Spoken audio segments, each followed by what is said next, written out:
As a business owner since 2017, I can tell you that I've watched a lot of other entrepreneurs grow their businesses around me. And what I noticed about them was more of a mindset hack than it was an actual strategy that they were doing. So let's talk about what that is. Hi, I'm Lindsay, and I teach women how to create and sell printables on Etsy so they can use their creative skills to make passive income. We notice the good over the bad. Have you noticed that in life and business? You seem to focus on the bad over the good. So for example, recently my husband had a setback at work. Something went wrong with a contract he had done with a client and he was super bummed about it. The funny thing was, even though that one thing had gone wrong, there had been a ton of other things in his job that were going right. But those seemed to quickly become overshadowed by this one setback. Similarly, I do this in my business all the time. I have one bad day selling on Etsy, or one of my digital products isn't selling well, and I get so down in the dumps. I start to question if this business is even for me. I start to doubt the success I have and wonder if I should just give it all up. Even though I have to remind myself that I have sold over $150,000 in digital products, why is it that I doubt myself so much? Isn't it just so human of us to have one setback or one bad day and we discount every other good thing that's going on in our lives? As it turns out, this isn't our fault that this happens. It's our brain's fault. According to a study, our brains store bad memories more easily and readily than good ones. Why? Because it's an evolutionary tactic to protect us from future life-threatening or negative events. For example, it's easy for us to remember a sad and tragic event like 9/11, but we forget our family's birthdays.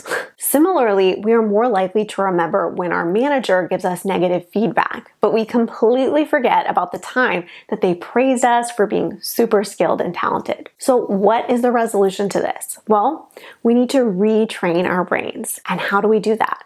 By reminding ourselves over and over again that we have plenty to celebrate in our lives despite some of the setbacks that we might incur, which is exactly what successful entrepreneurs are so good at doing. Successful entrepreneurs make it a habit of recounting all the amazing things they've accomplished as opposed to the things that they've still yet to do. This is so well defined in a book I recently read called The Gap and the Gain. I'll link to it below when you're watching this video, but to sum up, it's all about focusing on the gain, i.e. how far you've come, versus the gap, i.e. where you want to go. Because our brains are so good at pointing out our failures, we are almost always focused on the gap. For example, why haven't I reached my goals yet? How much longer will it be until that thing I want happens? Why is that person so much further ahead than me?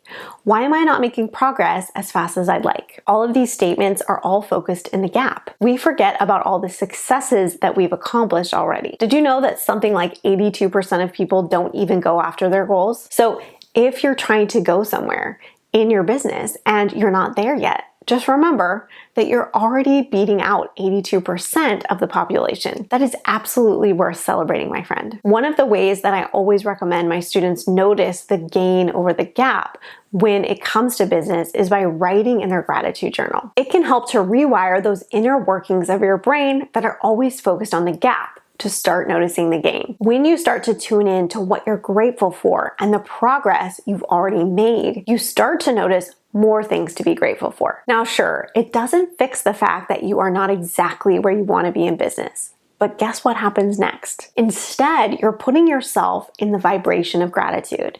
And gratitude is the vibration of receiving. So when we step into this gain or gratitude mentality, we not only start to feel happier because we're noticing all the good things that have gotten us to this point, but we also put ourselves on a level where we can receive more intuitive hits about the kinds of things we can do and the person that we can be in order to get the things that we want. So instantly, you are motivated to keep going, keep trying, and get to that place that you want to be. If you'll notice, there's not an entrepreneur out there giving a speech about how they got to where they're at now super quickly and without any failures.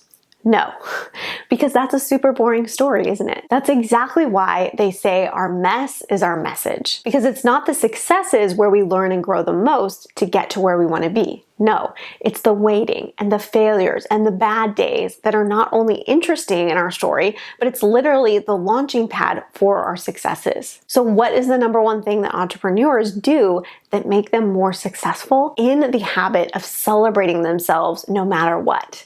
They take the time to celebrate all their wins, no matter how small. And then they also find a way to make a positive meaning out of their failures. They're able to reflect back on how their failures have propelled them to their success. Whereas unsuccessful people are always living in lack. They live in the gap and they never focus on the gain. I think it's so important to look at our habits because people want to be successful overnight. That's just not people's typical path to success.